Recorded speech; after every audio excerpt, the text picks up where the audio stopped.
Join us on another adventure with Wild and Free Interior Alaska.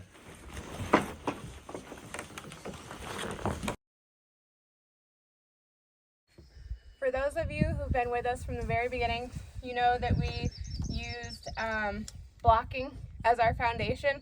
A lot of people question that. Why are you doing that? That's the craziest thing. Well, we're remote in Alaska. And On muskeg and exactly, tundra. on muskeg and tundra, so it's super squishy. You can't really bring in any concrete or anything. And this is most common for all of your remote cabin builds. And the reason being is because it's going to shift and continue to settle. This is squishy muskeg. So with that, we are adjusting our cabin today. It's settled a lot, especially after putting in our windows yesterday. So we've jacked it up now. This is our temporary one. The jack's over there as well. The other ones are all fine. We'll actually have to put shims in on the very back. You can see that now for once. So we're going to take out this blocking entirely and try to reshift it, which means we're also probably going to have to shovel. Oh yeah, for sure. Get the pickaxe. You can see it's leaning kind of towards the camera. It's leaning this towards way. us and to the back. So we're gonna move it back the whole over, thing over, and then rebuild it so that more of this is supported by the blocking. So all this one's shifted. This is like our problem corner. So we're gonna completely redo that today. And it's not what we set out to do, but it's what we need to do, because that's how projects go around here. So we're gonna let you see what goes into this in case you are building a cabin yourself and would like to do the same type of blocking. So let you get started pulling it out. I'm gonna go block up that one a little bit. Probably just need little shims. While I was adjusting the back support by adding a few shims now that we've jacked it up front, my husband was digging out all of the blocking that you see there and working on removing them and increasing that space so that we could rework it here shortly by leveling it some more, digging it out, removing each one of those blocks, complete with the ones that are way down and deep. And then before we ended up putting in the next blocking, we actually added some of these large stone pieces you saw us gather up in the last episode.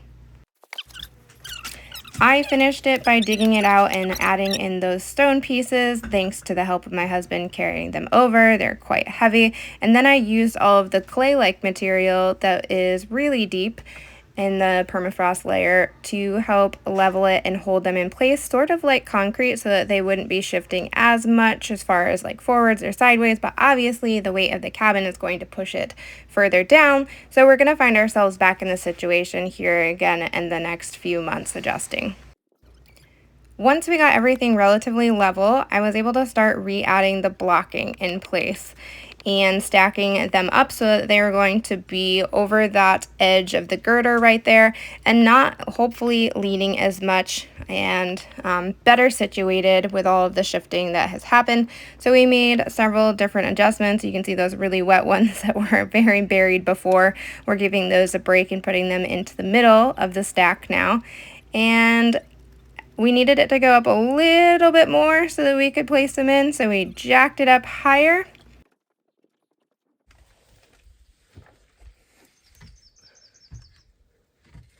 Broken piece. Go more. Yeah, you gotta not shove it into the... Alright, that part got in. Maybe just a little bit more for the next one.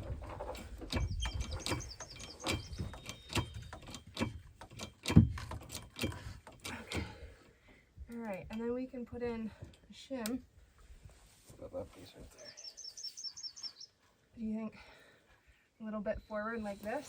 Put these two together so that it's supporting the front, not directly in line, or push it back. Back.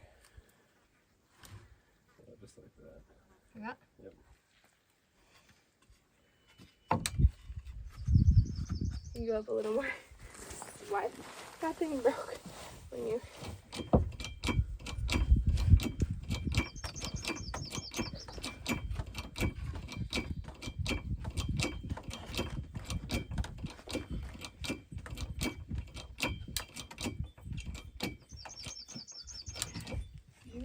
that, but I'm gonna actually use this piece because it's wider.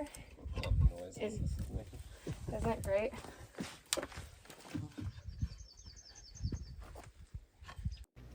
As you could hear, we were jacking up the cabin so that we could try to get as much lift as possible, since it is definitely lower in this front corner, and adding some shims. Well, maybe we caught that on camera, but I don't think so because it was over there. The jack just blew out as we were adjusting that one. But everyone's alive. Yeah, we're all alive. Nothing looks broken. It's gonna settle in for a minute, and we'll reassess. Yeah, that's good. That's good. All right, little recap. So we redid this stack, and it's supported. This is just our extra one that was holding everything, and I just threw under a piece for added support just in case. This one's redone. We're gonna cut up the edges that are sticking over. The back's got some.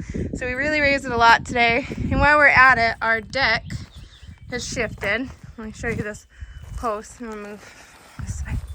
Okay, so as you can see, it's no longer straight. It is to the side.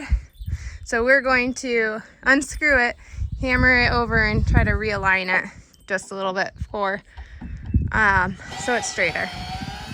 So that's what we're gonna try to do. We'll see how well it works out.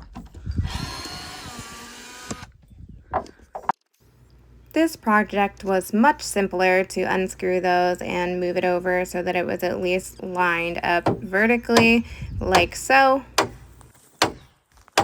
Keep going. Keep going. All right, step back and take a look.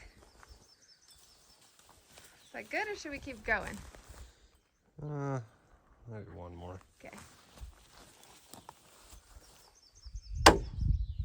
Yeah.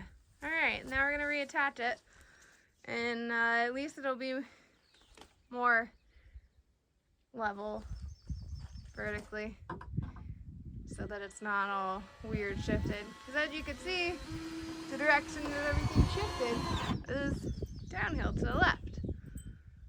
So that was pretty simple. Just these little adjustments you gotta make. Move along.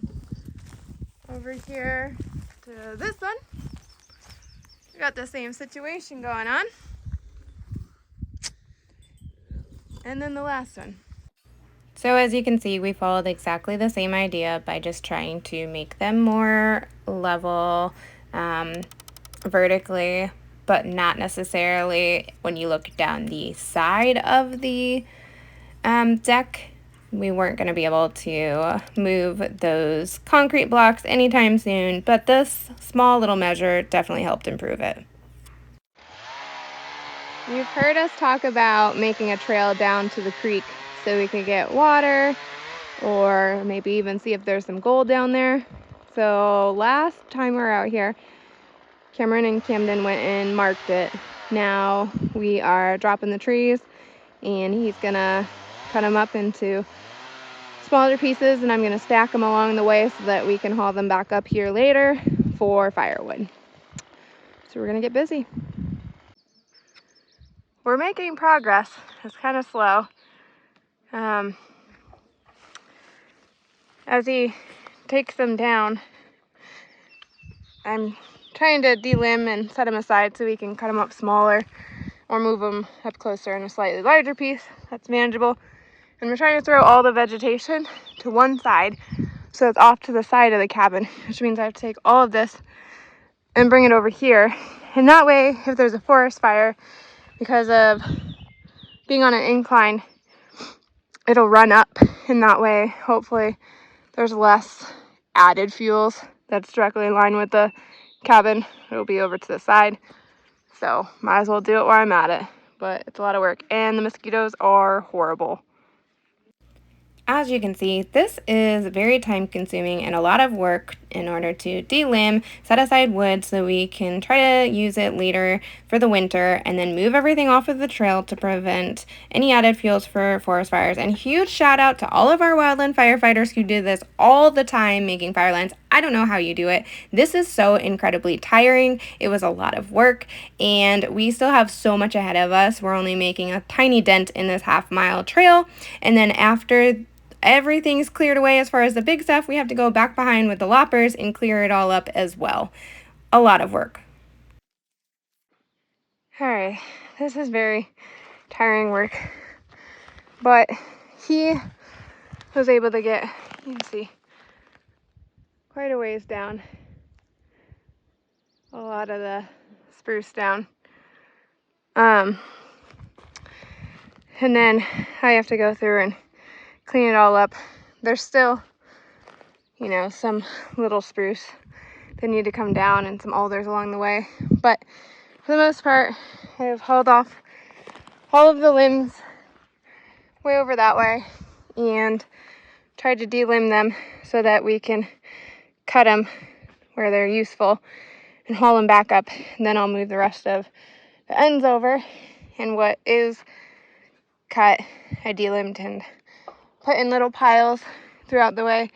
I know it doesn't look like much, but it's good progress for the first morning. It's a lot of work. The mosquitoes are terrible. I don't know if you can see them swarming. So it's a start. It's going to be a work in progress, but we are making a trail and getting firewood and decreasing some fuels in the direct line of our cabin pretty much. So it's a win-win-win.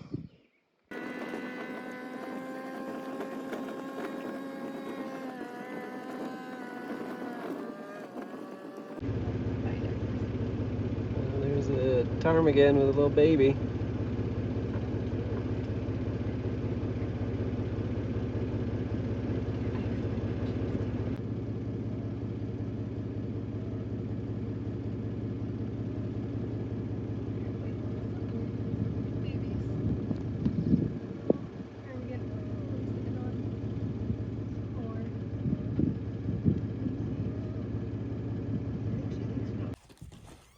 Thanks for joining us.